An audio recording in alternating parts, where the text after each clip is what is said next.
We're back on Pilipinas Got Talent. And kung saan-saang sulok na ng Pilipinas nanggaling ang mga talent na nakita nyo for 5 weeks. Mula sa tuktok ng Luzon hanggang sa dulo ng Mindanao.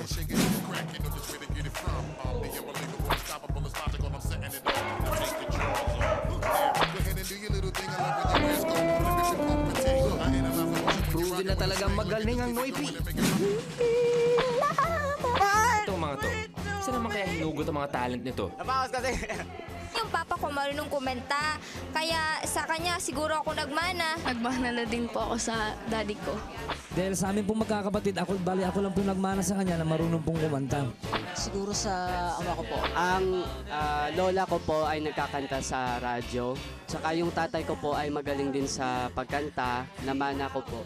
Mahilig talagang umawit ng papa ko at ako ay katulad din sa kanya. Totoo naman, talent runs in the family. So next contestant, kanino ka naman kaya nagmana? Anong family meron ka? Anong lahi naman kaya pinanggalingan mo, ha? I'm Roel Quizon, 28 years old, from Tondo, Manila. Tatay ko si Freddy Quizon, na anak ni Dolphy, the comedy. Ha? Seryoso ka ba? Sa dinami-dami ng pwede kong tanungin, ikaw pa? Quezon ka pala. Hello, welcome po sa PGT. Kung gusto kong pagdaanan yung ginawa ni Lolo, na nagsimula siya sa parang theater din, parang ganyan, comedy parang ganyan din. Nakakwento niya sa akin na napunta rin siya ng Japan, ng ganyan dati. Gusto kong pagdaanan yun sa sarili ko, hanggang sa may makadiscover, may makakita. Ready na. Okay, bro, good luck.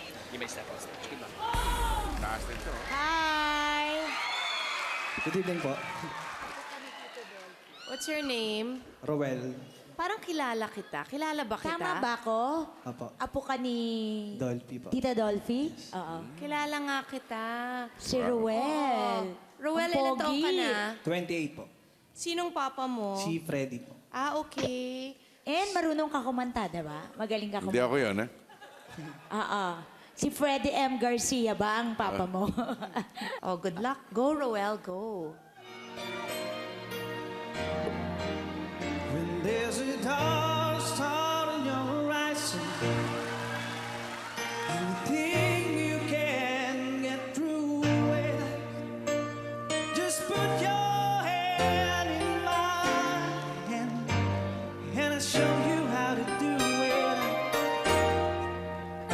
When the future going uncertain, you can count on me to be there. When your mountain stands before you, and show me how to do it. It's time to come alive. Your moment has arrived. I'll bring out the best in you. We can have it all. No, we will never fall. Look into our celestial view. Someone who believes. I'm someone who believes. I'm someone who believes. I'm someone who believes in you. Thank you po. Natutuwa kami na you went through the process. Oh, Kasi- nag-audition, pumila. At ang pogi-pogi mo. Thank you po. Cute ka. Maganda siguro At ang rin ang taas mommy ng mo, boses, no? ah. Maganda rin po. Yung mangga, hindi nagbubunga ng santol. Since yung grandfather mo si Dolphy, I'm not surprised that you know how to sing and you sing very well. Yeah, exceptional. Oh. Oo, charming, no? At saka ang taas nun, Air Bongga. supply. Parang Oo. wala lang. Makinis ka. Ganda ng kutis mo. Abot na abot mo. So it's a Sige. yes for me. Yeah. Oh, yes. Thank you po. Ka-friendship. Ako! You got it.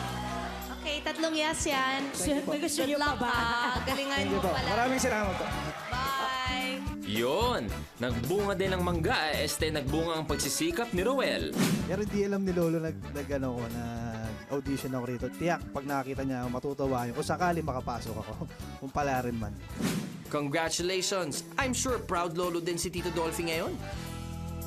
Tuloy-tuloy yung pagiging only ng talent sa Pinas. At sa week 6 of auditions, ito ang mga dapat abangan. Madami pang bago. Marami pa kaming tinatago na nadiskubre namin na tinatago ang talent nila. Ganun na nga. At dahil na-discover natin yan, ilalabas natin lahat yan next week. Gugulatin kayo, pabibilibin kayo dahil di nauubos ang galing ng Pinoy. At ang galing at ang mga pangarap, only in the Philippines. Kaya naman, daigdig, daig. This is Pilipinas Got Talent.